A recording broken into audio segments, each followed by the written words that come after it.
Late at night, Andre walks alone while talking on the phone. After he hangs up, he notices a car following him, so he starts walking in the opposite direction as fast as possible. Suddenly a guy wearing a helmet jumps on him from behind and knocks him out. Andre is then put in the trunk of the car. Sometime later, photographer Chris and his girlfriend Rose are packing for a trip. Chris will meet Rose's parents for the first time, and he's nervous because she never dated a black man before. Rose assures him that there's nothing to worry about because her parents aren't racist. The couple leaves in Rose's car and Chris tries to smoke a cigarette, but Rose throws it out the window. Then Chris calls his best friend Rod, who works for the Transportation Security Administration or TSA. Chris thanks Rod for taking care of his dog and they joke about the fact that Rose ended up with Chris when she should be with Rod. The couple is so distracted that they accidentally hit an animal in the road. They immediately get out of the car and confirm they've killed a deer. The mere sight of the body leaves Chris very upset. Soon a cop arrives and Rose tells him they're going to her parents' house in the lake area. The officer still asks Chris for an ID, so Rose calls him out for racially profiling until he leaves. Moments later they finally arrive at the house, where they're welcomed by groundskeeper Walter. Then Chris finally meets Rose's parents Dean and Missy. While they chat, Walter watches them from afar. The couple shares what happened with the deer and Dean is actually happy about it, saying that he hates deer because they're taking over. He asks them how long they've been dating and Rose answers 5 months what Chris says 4. Afterward, Dean takes Chris on a tour of the house. Missy has her own office because she's a psychiatrist and she sees her patients here. When they look at some pictures on the wall, Dean points at Rose's brother Jeremy, who is studying to be a surgeon like Dean. He also shows Chris a picture of his father, a runner who lost to a black man in front of Hitler in the 1936 Berlin Olympics and never got over it. The duo passes by the basement door and Dean explains they had to seal it off because of a black mold problem. In the kitchen, Dean introduces Chris to their black maid Georgina. Then they go to the backyard, and Dean explains that the nearest house is across the lake so they have total privacy. Walter is nearby, so Dean admits he knows how badly cliché it looks for a rich white family to have black servants. He shares that he hired Walter and Georgina to take care of his parents, and after they died he didn't have the heart to fire them. Dean claims he hates how this makes the family look and swears he voted for Obama every time. During lunch, Dean asks Chris about his parents. Chris shares that his father wasn't around and his mother died in a hit-and-run accident when he was 11. Dean notices that Chris is tapping his knuckle on the table and asks if he smokes, so Chris tells him that he's quitting. Dean suggests that Missy could hypnotize him to get him to quit, saying that he smoked for 15 years and the hypnosis helped him. However, Chris turns the offer down. The parents then remind Rose that it's the weekend of a party they throw every year, which is a tradition started by Dean's father. Rose freaks out and wonders why they didn't tell her sooner, but her parents point out that it's on the same date every year. When Georgina comes closer to refill their glasses, she suddenly freezes and spills the drink. The splash snaps her out of it and Missy tells her to go rest. At that moment, Jeremy arrives. Over dinner, Jeremy tells Chris lots of embarrassing stories about Rose's childhood. When they discuss sports, Chris shares that he used to do judo after school. Getting very intense, Jeremy says that if Chris trained he could be a beast. He talks a lot about jiu-jitsu before rushing to Chris's side, trying to convince him to fight him. Chris says he won't fight anyone drunk and Jeremy's parents scold him, so he leaves the room. Later in the bedroom, Rose complains about her family's behavior, saying they aren't different than the cop.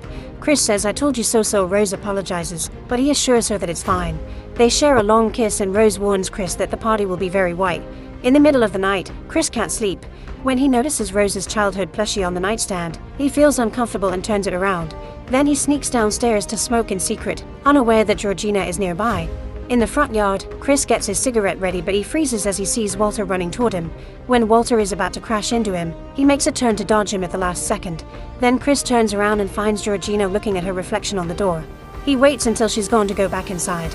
Chris tries to reach the stairs but he freezes again when he hears Missy telling him that smoking is dangerous. He realizes she's only teasing and agrees to sit with her. Then Missy tells him about her hypnosis techniques, which use a focal point to guide the person into a state of heightened suggestibility. She keeps stirring her tea as she talks, asking Chris where he was when his mother died. At first he refuses to talk about it, but Missy starts stirring faster and Chris shares that he'd been watching television on the day his mother died. Soon Chris starts crying and scratching the chair, realizing he can't move. Missy comments on the fact that he feels guilty about his mother's death and suddenly tells him to sink into the floor.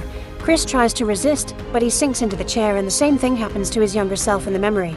The hypnosis has put Chris in a state of mind that makes him feel like he's floating in space.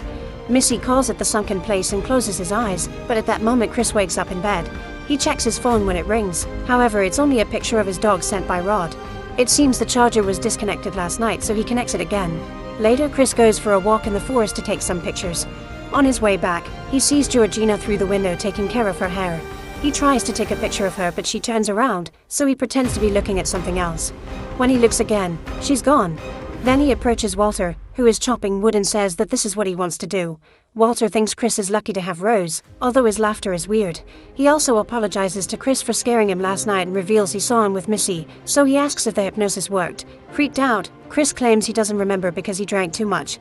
Afterward, Chris searches for Rose and tells her that he thinks Missy hypnotized him. He doesn't remember what happened, but he's now disgusted by the idea of smoking. When it's finally time for the party, Rose introduces Chris to the guests, and all of them have rude comments to make about his race. An elderly couple mentions that they love Tiger Woods, a woman touches his muscles while asking if it's true that black men have better eggplants, and a man says that black is in fashion instead of fairer skin. Chris removes himself from the uncomfortable conversations by getting busy taking pictures. At the table, he's surprised to see another black man, so he goes to introduce himself. Logan has a very vacant expression and only answers with basic words.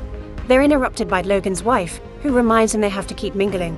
Chris says goodbye by putting out his fist for a bump, but Logan awkwardly shakes it instead and goes to talk to some guests. These people watch him turn as if he was showing off his existence.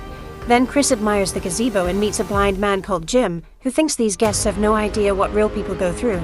Jim also says that he likes Chris's work, making him realize that he's a gallery owner. It turns out an assistant describes the art to Jim, and he thinks Chris's photos are brutal and melancholic. Jim also used to be a photographer and even submitted his work to National Geographic, but he lost his vision shortly after. When Chris enters the house, everyone falls silent as he takes the stairs and they listen to all his footsteps. In the bedroom, Chris discovers that the charger was disconnected again and the phone's now dead. After reconnecting it, he tells Rose that he thinks Georgina unplugged his phone because she doesn't approve of their relationship. Rose thinks the idea is ridiculous and goes back to the party. Chris then calls Rod to tell him about the hypnotism and people's attitude here, saying they never met a black person that wasn't their servant. He also shares that the few black people living here are deranged. Rod is worried because he thinks the family may use the hypnotism to slave Chris, who mocks the idea. After Chris hangs up, he's startled by Georgina at the door. She apologizes for touching his belongings, saying she was just cleaning. Chris promises he didn't mean to snitch and explains he just gets nervous when he's around too many white people.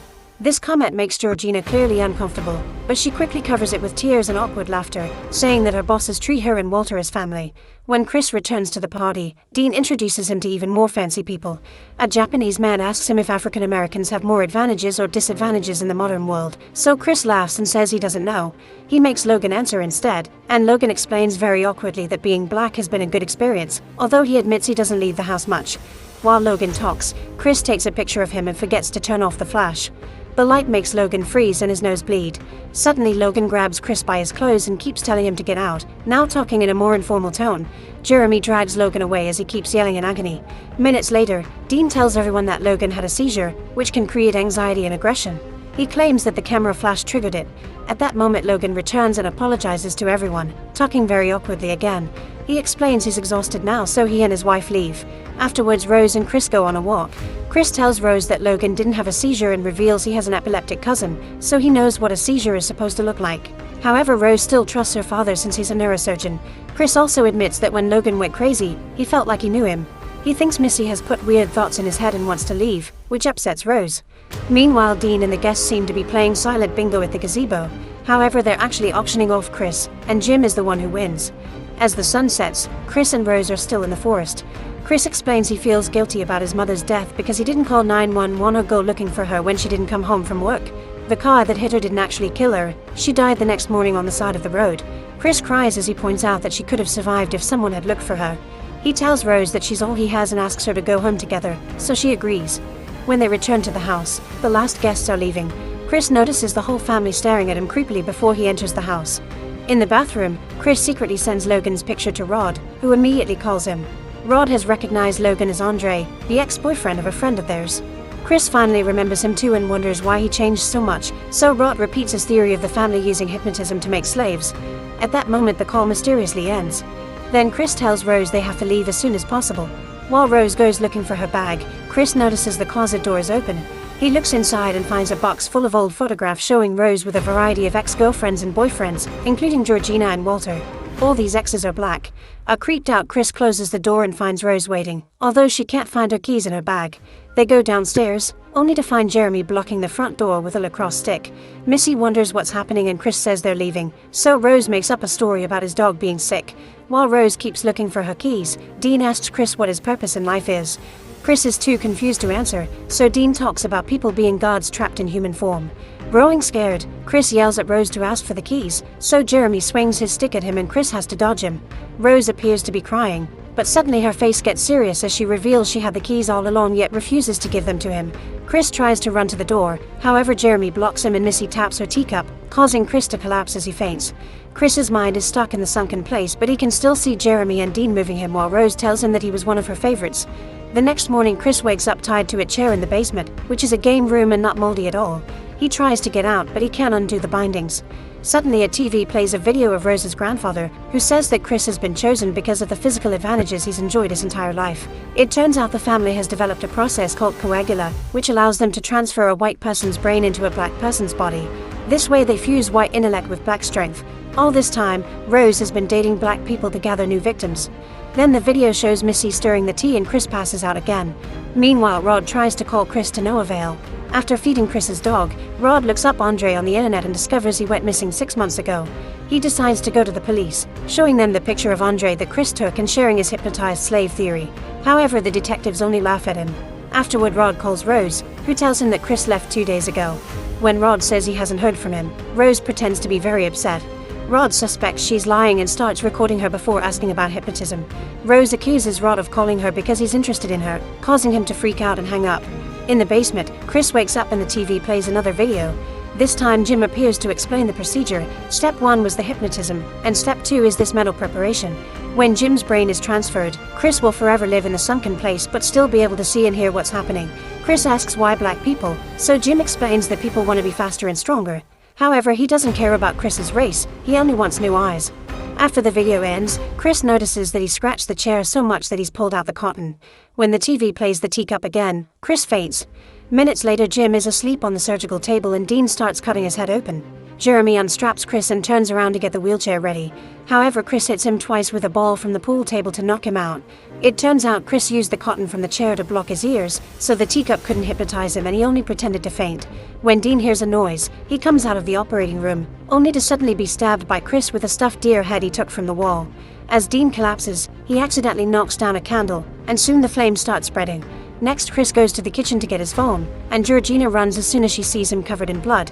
Missy also sees him and rushes to get the cup, but Chris reaches it first and breaks it. Then Missy tries to stab him with a knife, however Chris easily blocks the attack with his hand.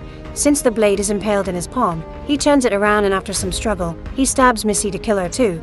Now Chris can leave, but when he reaches the front door, Jeremy jumps on him and kicks the door to close it. The guys struggle for a few minutes and Jeremy starts choking Chris, who reaches for the door again. When Jeremy kicks it, Chris stabs his leg and causes him to collapse. Then Chris stomps on Jeremy's head several times to kill him and takes his keys. Meanwhile, Rose is upstairs listening to music on her headphones and looking up his next victim on the internet. Behind her, all the pictures of her exes hang on the wall.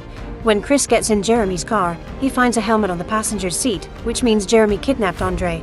As he drives off, he calls 911, and this distraction causes him to run over Georgina. Her scream alerts Rose to the chaos. Seeing the body on the ground causes Chris to remember his mother's death, so he picks up an unconscious Georgina and takes her away in the car. At that moment, Rose emerges from the burning house and tries to open fire, but the car is already gone. She whispers the word grandma, revealing that Georgina and Walter are actually her grandparents in new bodies. When Georgina wakes up, she tells Chris that he ruined her house and attacks him, causing the car to crash into a tree and knocking them both out. Chris awakens quickly and discovers that Georgina is dead. Suddenly, a shot destroys the rearview mirror, so Chris gets out of the car and tries to limp away while Rose keeps shooting at him. Walter has also come, and he runs fast enough to tackle Chris to the ground. As Walter tries to kill him, Chris pulls out his phone and takes a picture so the flash brings out the real Walter. Rose comes closer thinking they've won. Walter pretends he's still her grandfather and takes the gun from her to then shoot her in the stomach. Refusing to live with his mind like this, Walter uses the gun to self-delete. Rose is still alive and tries to grab the weapon, but Chris takes it first. She apologizes and swears she loves him, however Chris doesn't believe her and starts choking her. When she starts to smile, he decides to let go and leave her to slowly die alone on the road like his mother. At that moment, Rod arrives in his TSA car. Rose asks for help but she's ignored. The guys get in the car and drive away while Rod says, "I told you so."